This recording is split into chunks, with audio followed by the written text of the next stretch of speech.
Hello again, everybody. Welcome back to the podcast Retro Life for You. My name is Chris Adams, host of the show, and co-host with me, as always, Mr. Travis Rollins. What's happening? Not a lot. Yep. What's up, Dan? How's your weekend been? I know it's been short, but what you been up to? We went to a little drive-in car show and then had dinner with Dad on Friday night. The car show's yesterday. We've been kind of hanging out. Other than that, how about You know, yourself? I seen your picture from Friday night. I'm gonna tell you what. You can Hmm. definitely tell it's your dad. Y'all look like Oh yeah, y'all look like mirror images. yeah. That's yeah. I Especially had to since I've stop and gotten older. I'd stop and look at it, man. Yeah, since I've gotten older, dude, I really do. Yeah, look like him a lot for No, no, sure. hey, no doubt, no doubt. But Yeah. ain't nothing wrong with that though. Nothing wrong with Right. that. No, I had a pretty good weekend. I went to the Comic Con in Nashville. Um, the first of Oh one, yeah. the first of two they're having here this year, as far as just regular Comic Cons, not like a horror fest or something like that. But Hmm. we this particular one, it didn't go so great for me as far as the people I wanted to see. We had some Hmm. people with troubles. For one, we had a Cobra Kai thing going on, so we had Martin Cove and William Zabka and Patrick Lewis. Patrick Lewis played the one that played on the German team in Cobra Kai for the Sekai Tekai. Hmm. Um, and of course, Billy Zabka, everybody knows him, Johnny Lawrence. The first Yeah. person that we went to was Martin Cove. We talked with him for a minute and got his autograph and picture made. Um, Talked about some of his pictures he had out there, like he had one with Britt Baker where he helped do some kind of a promo with her or something. I forget why, but it was some kind of promo she had for something. And about some of his other movies that were out there. But anyway, he's a really good guy, and he was fun. But Zabka Cool. was Cool. running late for some reason. Nobody knew why. He was just on Hmm. the way, is all they knew, and he ended up being didn't get there for like 2 hours, and I didn't spend my money thinking he wasn't going to show up because they already announced Randy Quaid wasn't going to show up because of travel conditions for weather and stuff. He Oh was really? driving, yeah, he was driving from Vermont. He was driving down Oh wow. instead of flying. He was driving down. He says, now maybe it's a lie. Maybe he just wasn't intending on coming. I don't know. But Yeah. Chevy Chase was there too. He was only for Sunday only today. Today is Sunday here when we're Sure. recording. And Chevy Chase was there, but he was only Sunday, and then Randy Quaid was Saturday, Sunday. And then we thought that maybe he just canceled out Saturday because Chevy Chase wasn't there, and he'd get Mhm. most of his stuff on Sunday because playing off of him is cousin Eddie. Yeah, Everybody'd want Chevy Chase, and they'd want to see him afterwards. for sure. But anyway, I ended up seeing Martin Cove, and then it was just three wrestlers from the past. That was Honky Tonk Man. Oh, honky tonk man. Yeah, he's cool. He's cocky. He's bad. Mickey James, which was one of my top three women wrestlers back in the day, Right and on. then there was Mick Foley. And Hmm. when you took a picture with Mick Foley, you got three pictures out of it. He took just his Mick Foley Cactus Jack look, and then you got the Dude Love look with the bandana and the glasses and stuff. Right. And then he took that off and put on the Mankind mask and did that. So Heck yeah. Man, it he's was, such a cool dude. he was a cool dude. I wanted to ask him a question about wrestlers and podcast interviews and stuff and how that worked. If you were under a certain contract with the company, could you not do them? Because I'd heard that before somewhere. But dude, I sat at his table, and all I could think of was Mhm. I'm sitting at a table with Mick Foley. Right. My mind went blank, just went blank. Heck yeah. So anyway, it was good. And It was still fun. We did that. Then we went out to eat at Logan's Roadhouse and had a good lunch, and it was fun. So here we are today. right on. And this week we're talking about a movie me and you have kicked around for a while, but never got around to. We kept forgetting about it, and things would come up like Yeah. theme months and stuff and everything. And I think we talked about it around Halloween, and we didn't pick it. We went with other stuff Hmm. before we thought about it. No, we didn't do that because it was a '90s movie. We were only doing '80s for Halloween. That's what it was. So anyway, the movie is Nightbreed with Craig Sheffer. Um, it's based off the Clive Barker book Cabal. For Hmm. those of you who are horror nuts out there and really like that genre, Oh uh, yeah. I understand the book was really good. I never read the book, but I hear it's very It good. is. It's a lot shorter, though. He built on it for the movies. Yeah. And then there's a lot that came after it too. So um you've got like several different cuts of the movie. So you've got a theatrical cut, a director's cut, a Cabal cut, and then there's two different Cabal cuts, and then there's like three different director's cuts, and then you've Wow. also got a slew of comic books. So for the director's cut, they 40 minutes of movie was added to it from the theatrical release, and the ending is completely different. Wasn't the movie already 2 hours almost at the theater? I don't remember. Let's see. I can tell that. Um, I don't remember on the theatrical cut. I'm down here at that point in IMDb. Let me see what it says. It was hour and 42 minutes, so not quite 2 hours. Yeah. Still Well, though. they may have that may be the overall too. I don't know because I know that they added a bunch of stuff in the theatrical cut, and then it also they reorganized reorganized it to where it made more sense. So like if you're going to watch this movie, definitely do not watch the original theatrical. Even But though that's the one that a lot of us fell in love with. that's all I've ever seen. Oh, really? Oh, you got to Yeah. watch the director's cut, dude. It's so much better. Well, I'm gonna have to now that I know. Yeah, yeah. The Cabal cut's good too.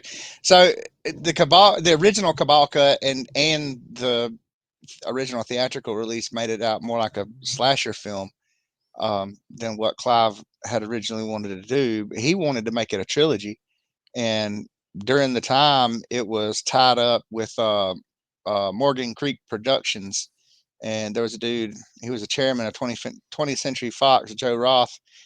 He did all kind of stuff. Like they tied his hands at every corner. They changing the name of it to Nightbreed because they wanted a more marketable, friendly title, and the like I said, the narrative of the movie is just not nearly as good as it is with So the director's cut.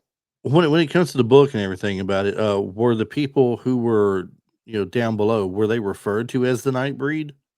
Oh, sure. Okay, so it's not a far stretch for calling the movie Nightbreed then. Yeah, no. But okay, I haven't read the They book, so were I'm not sure how I that remember went with that they that. were they were the outcasts, the Nightbreed, the uh clan of the Moon clan. They called them a lot of things. Yeah. I got a bit of that watching the movie. Now I tried to rewatch most of it today, and I got tied up with stuff, and I missed the last 35 minutes, we'll say. I'm going off memory on that here soon, but Travis knows a lot about it, so he'll carry us through.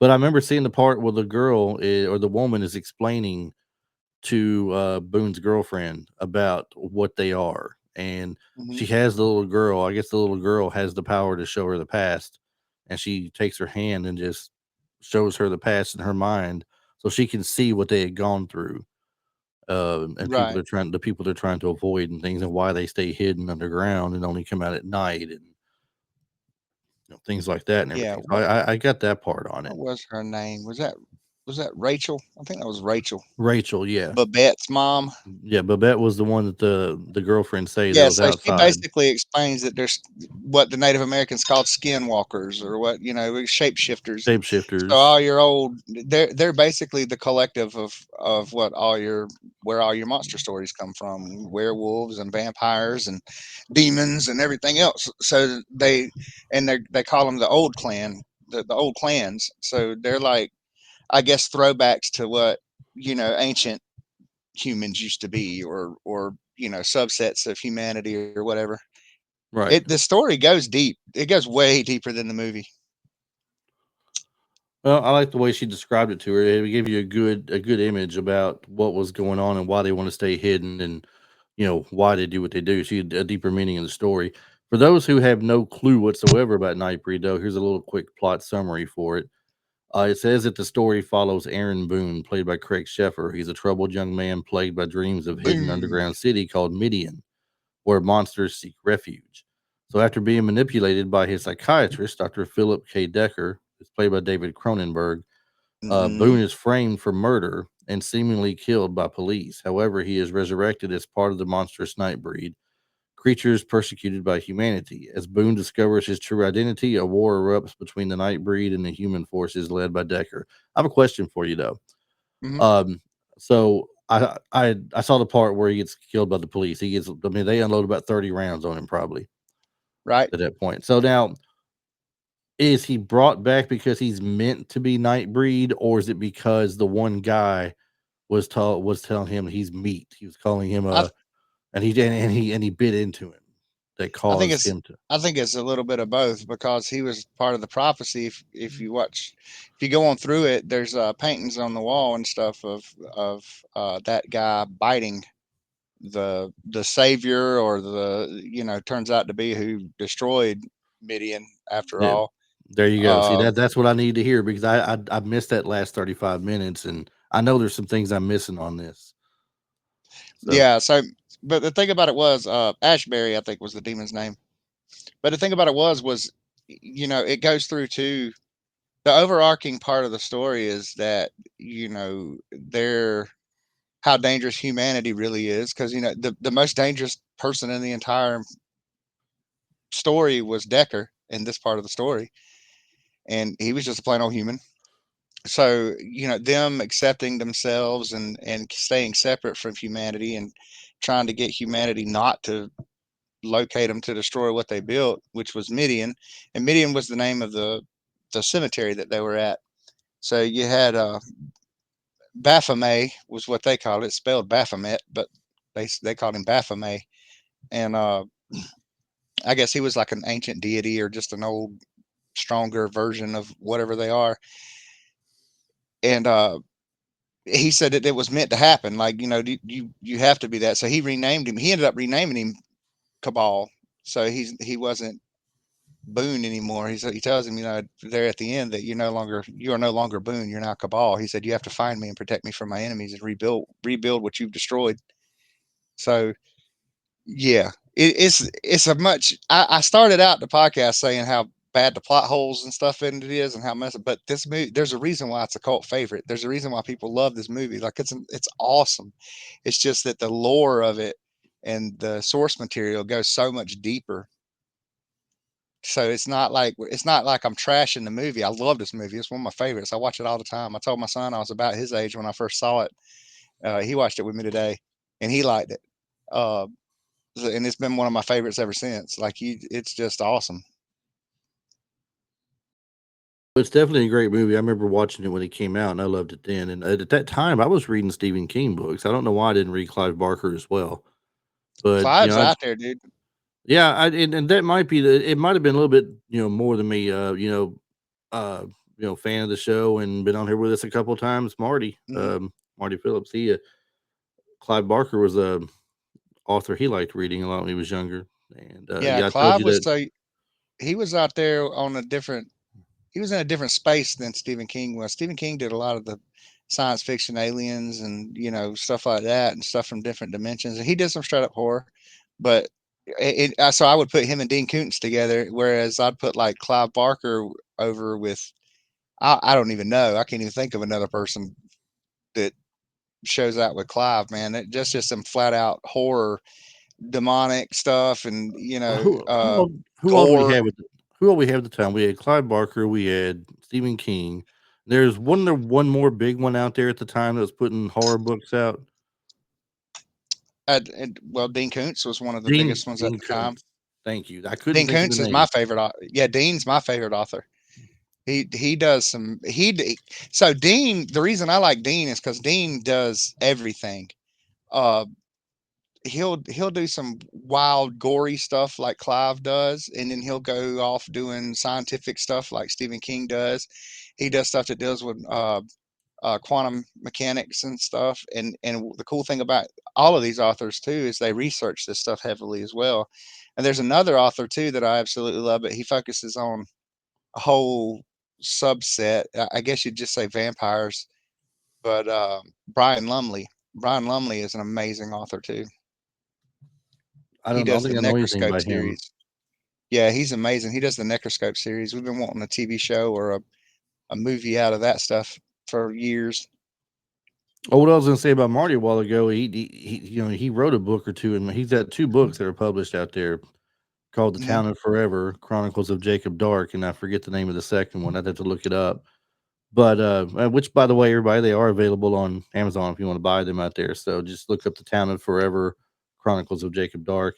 His writing style is pretty much a mix of Stephen King and Dean Koontz and Clive Barker. He read all three of Hmm. them, so it's a very, I mean, very deep. I don't know if I'm gonna call it deep or just crazy for me because it's this is probably why I never read Dean Koontz or Clive Hmm. Barker rather, because they were so far out there with some stuff, and it Hmm. was more than just Stephen King was a little bit different. I didn't read all of his books, but like Christine wasn't that outlandish. It was a car Sure, that come sure. to life, yes, but I mean, it wasn't kind of real horror and gruesome and Yeah, well, I mean, if you think of Stephen King's, classics that got made into movies too, I mean, yeah. there's That's what I'm trying to it's a say. different kind of thing, yeah.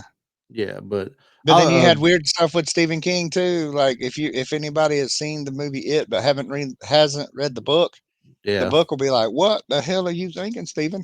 Yeah, Like the it gets book is pretty pretty far out there deep on too. that, on it. Hmm. Whereas though The Stand is a long book and it's just very well written as a story. It wasn't Absolutely. t it wasn't very dark or crazy, just really It's like strong heaven versus stuff. hell on earth, just good versus Pretty evil. much, yes, pretty Yeah. much. So, but anyway, I'll just remind me. I'm gonna link his book in the notes when we do I want to put the show up and everything. So we'll put that Yeah, in for case sure. anybody is interested. But back to the movie itself, though, it definitely a great fun movie. Craig Sheffer plays the role of Aaron Boone. Now, Aaron Boone. Aaron Boone. Boone. Now, I didn't know Craig Sheffer. I've only seen him in I think two other things that I can remember. One was a movie called let's see, well, wasn't he the quarterback in the program?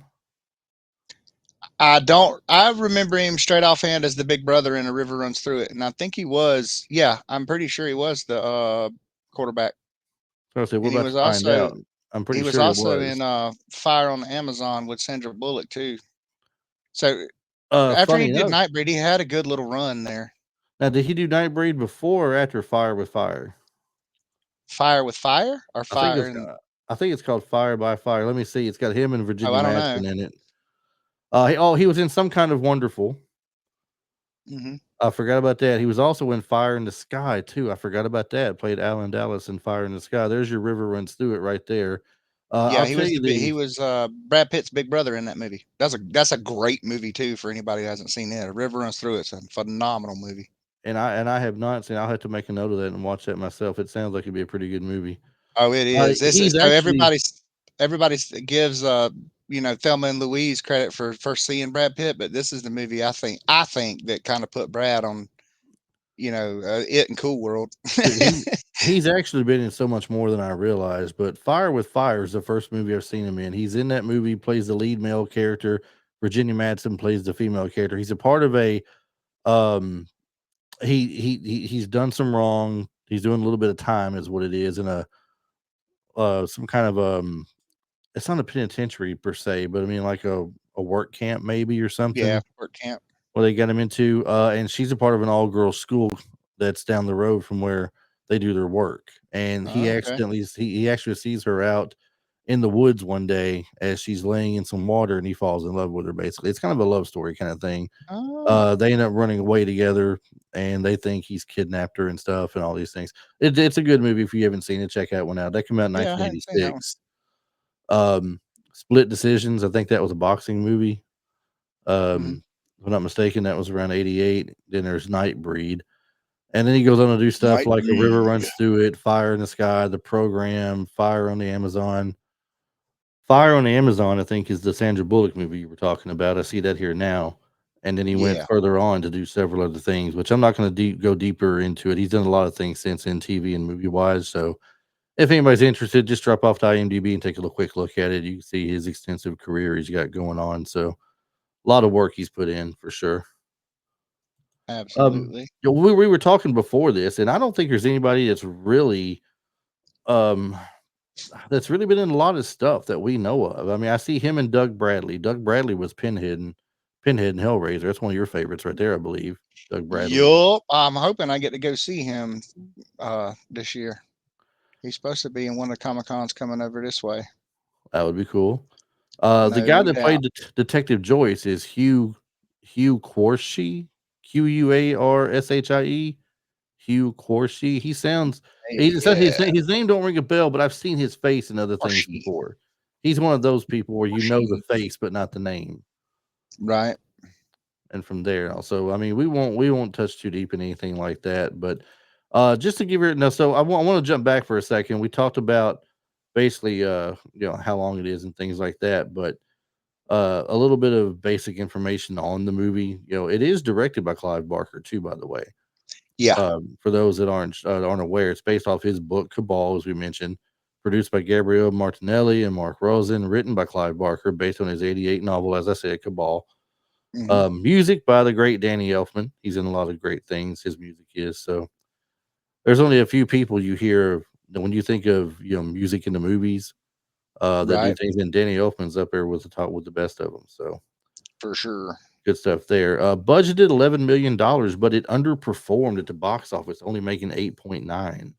Hmm. Um, it says despite its cult following today, Nightbreed was a financial disappointment due to studio interference, poor marketing, and a troubled release. Troubled release sounds like they might have put it out in a bad time around some other movies that didn't give it much of a chance to do well. Well, that and the way that they handled the marketing and everything. Yeah, it says Um, poor marketing for sure. They must not have really put much in advertisement for it. yeah, that there's a before my computer went stupid a while ago. I had a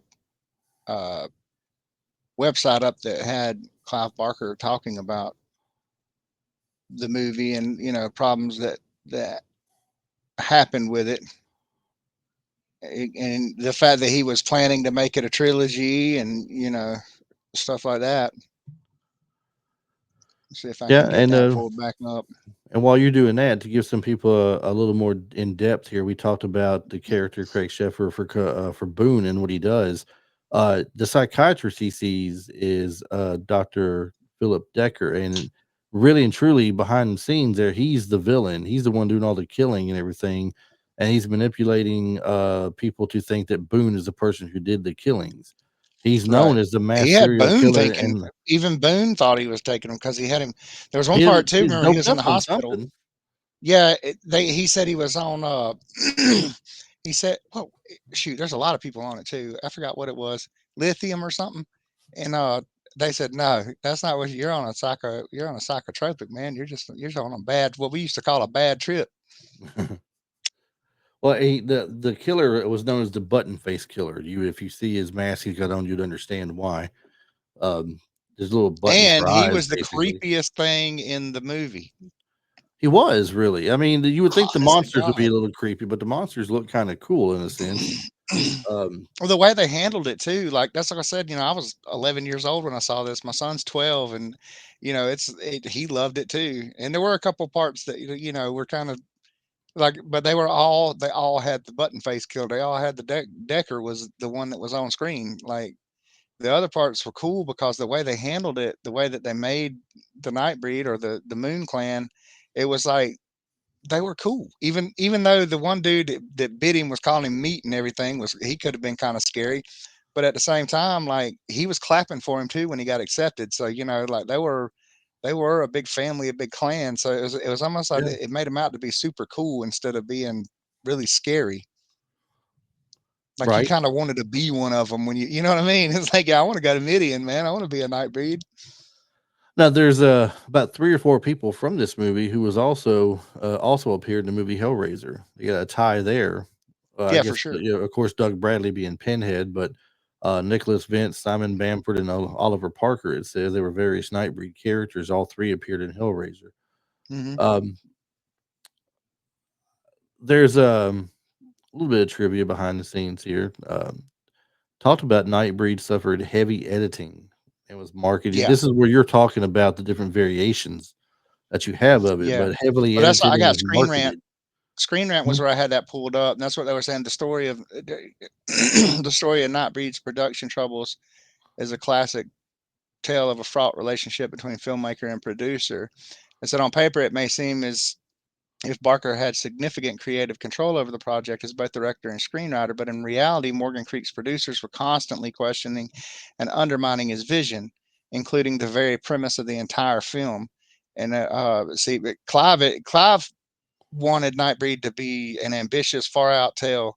He wanted to be uh, heavily incorporate like elements of the fantasy genre, and he actually said in Fangora one time that he wanted to create the Star Wars of horror movies. So he had big plans for it. He wanted it to be a trilogy, like I said 3 or 4 times already, but the commercials non-success of it kind of threw that in the trash. If it was to come back and somebody was to do this and do it well, like it would make so much money, especially with all the old fans out here. It's like yeah, it would I be mean, wild. it says here it was marketed as a standard slasher film instead of a dark fantasy horror epic, and that's definitely not the way to market it. It's definitely not. Right. It's a slasher film. But says Barker intended it to be a monster versus human film where the monsters were the good guys. Yeah. So then it And talks and about the director's cut does a good job of that too. It's like when the dude is telling the leader, I forgot what his name was, but he was telling Lori that there it was danger, or she would bring danger to the place. She said something. He said, "Not to you, child, to us." And it's like it does. It shows you that the humans are the ones that they're worried about. They want to stay away from them. was the leader Dirk Lausberg or something like that. It may have been, I see Doug Bradley played the lead, right? The bad guy you're talking about. I mean the monster, the main monster, or the leader uh, of the monsters. yeah, whoever the leader was. Yeah, it may have been Dirk. Yeah. Yeah, it says here Doug Bradley was as Dirk Lausberg, Okay. Yeah. Yeah, prominent that was member of the him. Yeah, Nightbreed. with Yeah, the cuts on his face that turned out to be eyeballs. yeah. Yeah, Loudsbergs. Because that's what he told him too. When the when the when the big scene came down to when Decker called the law in and everything, and told him that there were people living up underneath there, and the psycho, they were all psycho killers and stuff. Losberg told Boone, he's like, we're not warriors, man. We don't fight. There were a few of them that were, but by and large, it's just a bunch of outcasts, that would have been circus freaks at one time or another. It says here for years that Clive Barker's original cut was believed to be lost. Yeah, That yeah. and then I guess I don't know if it was just if he had it put back or something or how that worked, but if it literally was lost, it was found, I guess, because they did that director's cut release restoring, like you said, nearly 40 minutes of lost footage, which Hmm. improved the film's narrative. And then we got here about David Cronenberg's creepy performance. This is the famous horror director, played one of the most chilling horror villains, Dr. Decker, who wears the button eye Hmm. and mask while killing. So, but Yeah, he was so actually they the found they director of The found Fly. VHSs. They found VHSs and stuff. But they found a lot of material that they didn't get their hands on, like after the studio shut down or whatever. Hmm. There's a lot of information about it you can find. I was reading about it earlier. Uh, that there was That's why there's so many different cuts of the movie. There's so many different releases because they kept finding new footage and piecing it together. And that's like, so the original director's cut, Clive went back over it when they found all that stuff. They cut and spliced everything and put it back together to where it told the story as best he could. And then later on, there was even more stuff that came out. There was a special release of it that had footage that didn't even have sound on it that they put together and did like a special screening for. And it's a big one. Did you watch the TV series? No, I but remember I'm there being a I'm TV gonna try to series. find it though. I remember there being one. I don't think I saw it either, but I do remember there being one for it. That I mean, for the dedicated fan base they had, I mean, that was something good for them, I'm sure. And I don't even know if it had anything to do. Were any of the characters from the movie and the TV series was it completely separate and different based on the book itself, still, or Hmm. what? I don't know how much you know about the TV series. Yeah, I don't know that the TV series has made it out. It's supposed to be coming to sci-fi, and the last I seen anything on it was like 2021 or something like that. I don't know that there's one that actually ever did make it out to the networks or anything. I was thinking there was one that made it to the networks before. Was there? I was thinking there was. I can try to check that out here. I thought I saw something a moment ago when I was looking up Craig Sheffer. We'll pull that back, Craig Sheffer back up here. I got him up now, and let's see here. What did I see? It may have been director's cut I seen instead of TV series. I don't know, but I'm about to find out. Heck yeah. Um, I know they've talked about doing them. 2019, there was supposed to be one in development. Um, so I don't know. I don't know what's ever come of it. well, Nightbreed come out like I said, 1990. Hmm. Um, you know, there was the director's cut. I forget what time, when exactly director's cut came out. I'm still scrolling up. I could have swore I seen something about a TV series. It may not have been on this page, which means there may not have been one then, or he wouldn't have been in it. But no, I'm in 2017 already, and I haven't seen anything listed. So that's my Yeah, bad, no. everybody. I was thinking I saw it though. I did see it somewhere, something about a TV series, but maybe they were Well, talking that's what I about the say. possibility of it. There's been a lot of talk of it, but like I said, I don't think it's made it. It's been in production or it's been in talks a few times, but I don't think it's supposed to be in development for sci-fi. So that's the only information I've been able to find on it. As far if no info on whether it's coming or who's starring in it or anything like that. They just say it's in development. Well, let's jump to some of the other trivia things about it here. We're seeing. I know that Clive Barker says it's gone on record as saying he felt the distributor Fox and financiers Morgan Creek Productions never understood the film and simply cut the story to pieces, which is what you were referring to Yeah. earlier. So I said it would fit the idea the picture should have been. They'll promise a cleaned up version of the extended VHS work print dubbed the Cabal cut in July 2014. Fans were delighted when Scream Factory announced the original film was found, restored at 4K, and recut under Clive Barker's supervision, ending a 24-year-long plea for the director's cut to be released in Heck two yeah. packages in October. So in October 2014, I guess, is when the director's cut came out then. Yeah. The character played by David Cronenberg is named after Philip K. Decker, a reference to sci-fi author Philip K. Dick. Deckard was the last name of the protagonist, and Dick's Do Androids Dream of Electric Sheep, which was later adapted as what movie? Take a guess. What was it again? Say it again. Do Androids Dream of Electric Sheep? And it was they actually redid it. It was Actually, later. It said it was later adapted as Blade Runner in 1982. oh wow, that's crazy. Where do you get Do Androids Dream of Electric Sheep out of Blade Runner? That's a trip. That is something. Man. So in 2000, you had 2012 and 2013, you had the Cabal cut, and a friend to Clive and Sarah from Russell Charrington borrowed a copy of the footage on the pretense that he missed the Horror Hound screening and wanted to see it for himself. What he ended up doing was putting together a cut of the movie, drawing elements from the work print tapes and the US DVD into one cohesive long narrative using the second draft shooting script and novel Cabal as a guide. And then Clive, together, Russell, Jimmy, and Johnson would edit and re-edit the Cabal cut over a course of nearly 2 years, and Clive dubbed Russell the restoration director. And then you had in 2014, you had a director's cut.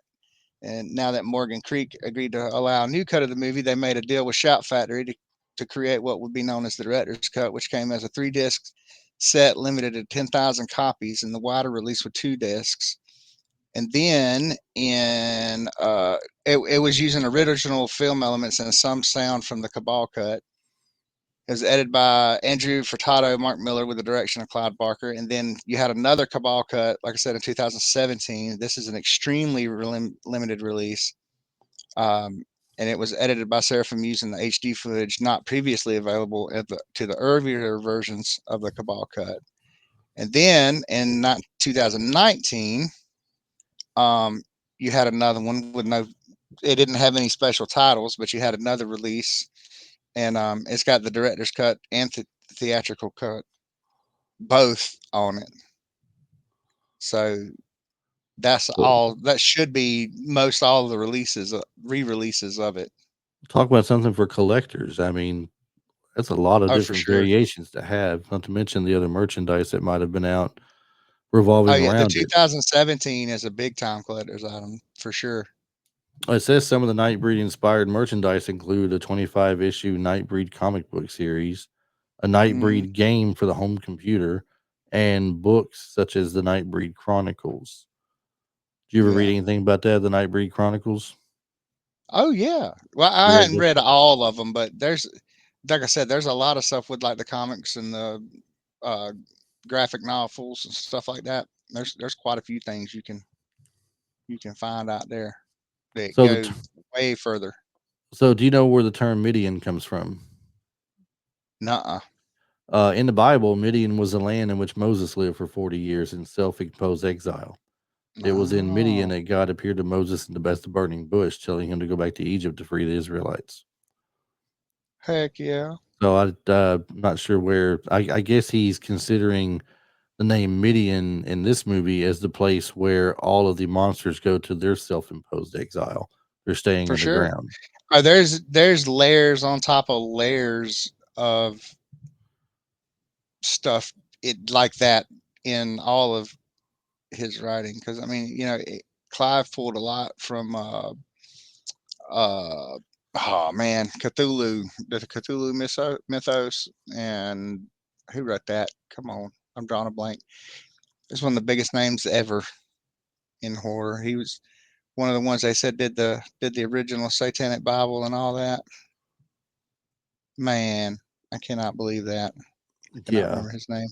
But I thought it was cool too to like Cabal. Cabal's a group of people who's secretly united in a plot of or intrigue. So it would be, you know what I mean? Like he's the Cabal to keep them safe. right. I was reading somewhere where he talked about Clive Barker was greatly upset. I guess when the movie was done H.P. filming, Lovecraft. I can't. is H.P. Adri- Lovecraft. is that who you were thinking of? Yeah. Okay, yeah, he's mentioned in the Supernatural TV series several times. That's Yeah. funny. During the opening credit sequence, the camera pans over a wall with art by Ralph McQuarrie. According to the director's cut video commentary, the wall was broken into pieces when the sets were demolished, and said it greatly upset Clive Barker. He would love to have taken the wall segments home to preserve them. I guess he had a liking for the art. That's I don't know pretty if that's what it cool. was or I not, mean, but I they guess it's not cool, but it is well, cool. Letting not to know cool that for he would have him, I wanted to. guess, you know. Yeah. But yeah. Um, so I mean, it's a lot of interesting things about the movie out there. Apparently, the name. How do you pronounce the guy's name who had tore the skin off his head? Narcissa, Oh yeah, dude. He Narciss. was. Yeah, he was awesome. That he's He was named one of my after favorite he's characters. named after Clairvius Narciss, the only Yeah. documented Haitian zombie in history. Allegedly, it says. Yeah. So Clive Barker has a There's cameo in the movie. Did you know that? Yeah, he was in a cat mask though. Yeah, it said he's unrecognizable, cat-like monster mask, so you wouldn't have known it was him or anything. Horror writers John Skip and Craig Spector have cameos as corpses in the hotel room scene. And let's see, Rutger Hauer and Christopher Lambert were both considered for the role of Boone before Craig Sheffer got the part. Oh wow. Could you see it any different with them? I Maybe Rutger Hauer. I don't know. could see it very different with both of them.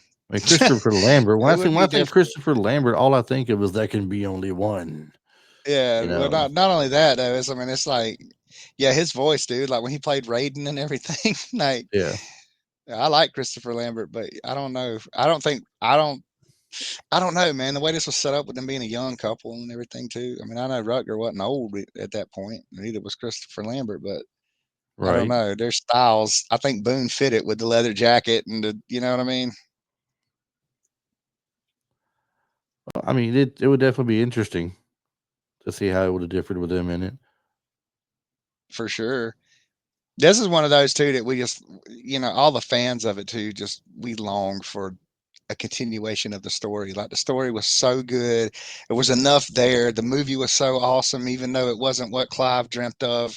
It's kind of like saying a Spawn movie was bad, or the Spawn stuff wasn't good. You can look back on it and say it now if you want to, but you can lie to yourself or lie to us, but you can't lie to yourself. Spawn was awesome on HBO and the movie. So even though it Yeah, wasn't what Todd McFarlane wanted, but even it was though still fun. this isn't Clive's master vision, we still all fell in love with it, and we all still get what he was trying to do.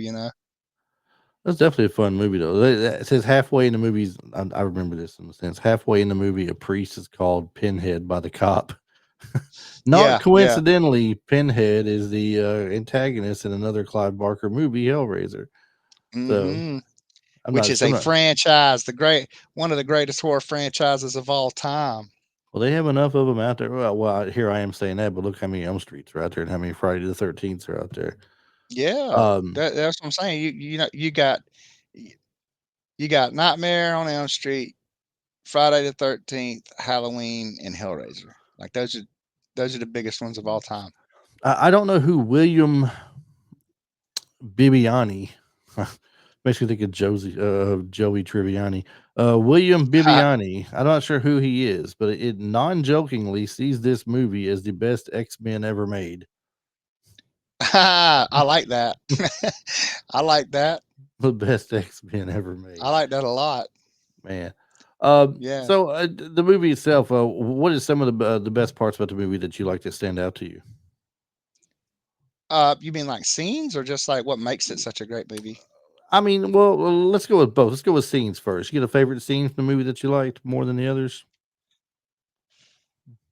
That's a hard pick for me. I really liked that when Narcissi or whatever his name is went crazy in the hotel. It's like I got to show you my face. That's how it works. So, That was gruesome. That was just oh, gruesome there. oh yeah, that was gruesome, dude. That's a Hellraiser vibe coming through right there. Yeah. So when he peeled his wig back, um, I like the part where old girl come out, the porcupine girl.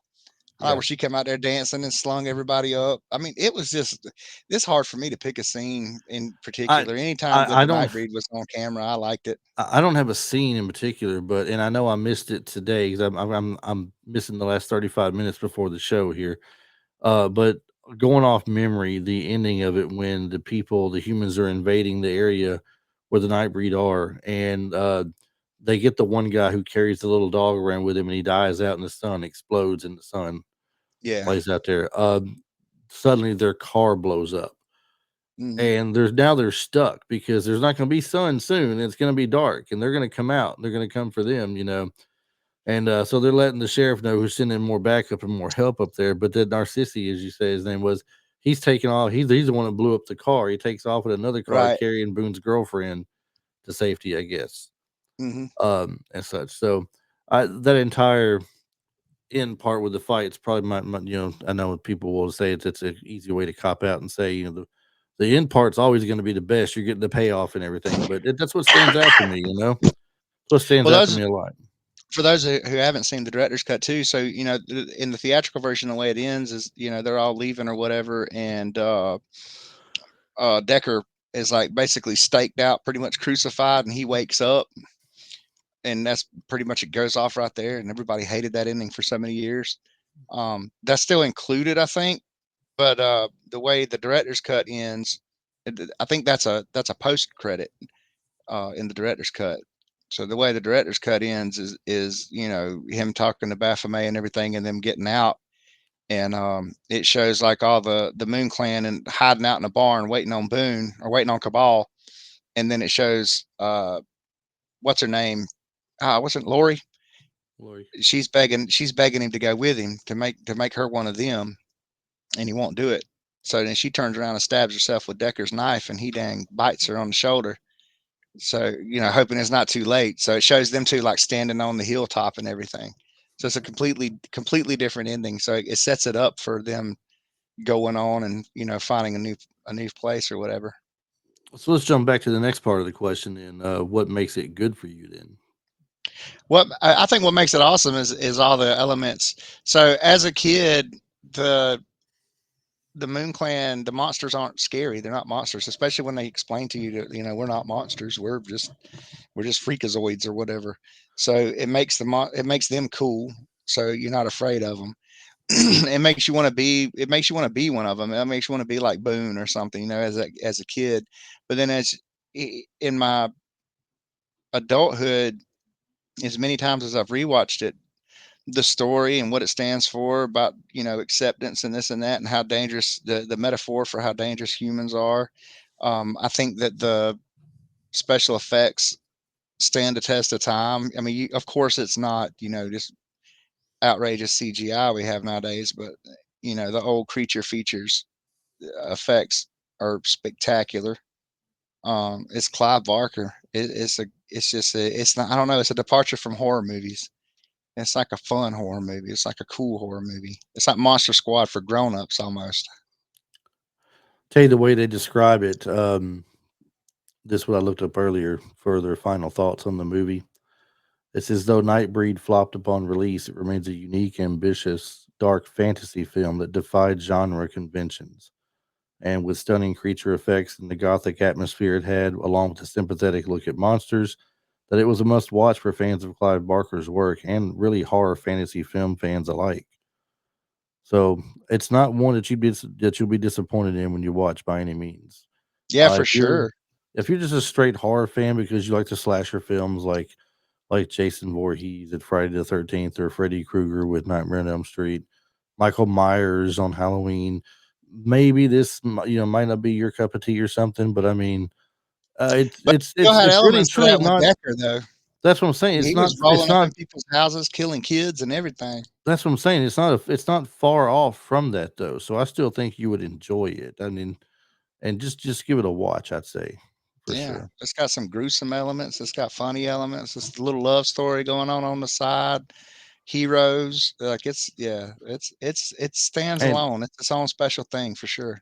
I particularly like the way the woman, Rachel, described themselves to Lori. She tells them that we're not so much different from you in the sense that, yes, we're what they refer to as like, shapeshifters or Yeah, skinwalkers, or whatever. And she says that some of us is it so bad living for the night, being able to fly or turning into and she smoke said in when a you sleep, wisp you dream and of being that. You dream of being exactly. that. Yeah, she says you dream of flying, you dream of change, you dream of being Hmm. somewhere else, getting away from life.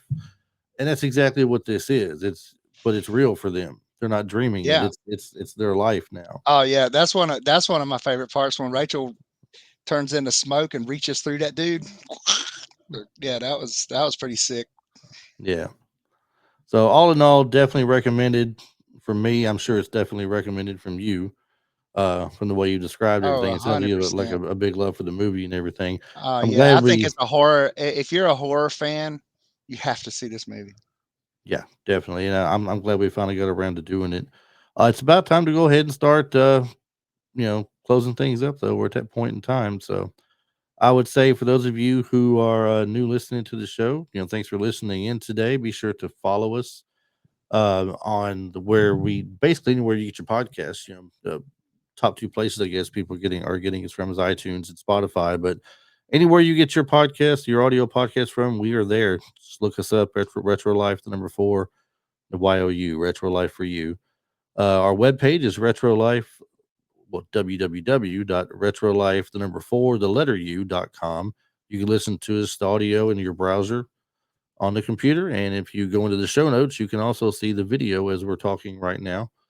See the reason why we should only be on audio. Face made for radio is all I'm going to say. Face is made for radio. Faces made for radio. We'll leave it at that. We're on all the good social medias, which is only Instagram and Facebook. If you want to consider YouTube social media, you can, but we are on YouTube as well. Just at Retro Life for you when you're in the browser, type in after youtube.com/ at Retro Life for you, and it'll take you to our library of videos that we've got up there, which we're constantly adding to. And hopefully in the future, I say this all the time. I just wish time was something I had more of to put into this. Right. Uh, we want to put more videos out of different things, retro TV series, music, uh, whatever from back in the day that we like to talk about. We'd like to get more of that on there, and hopefully one day it'll be more, in there than what it is now. But so it's a work in progress, right? Sure. So we've only been going forever now. Only been going forever Procrastination is our now. middle name. Procrastination Hey, is our hey, middle hey. name. We get her done. That's right. Travis, do you have anything that you want to leave us with this week? No, not really. I got one little thing though. I thought it was funny. Daggum, this dude was went in front of a judge. He was being prosecuted for murdering his parents, and he was begging the judge to show him mercy when he's delivering his punishment. The judge was like, "You killed your own parents. Why would I ever show you mercy?" And he looked at him and said, "Well, because I'm an orphan." Oh my God.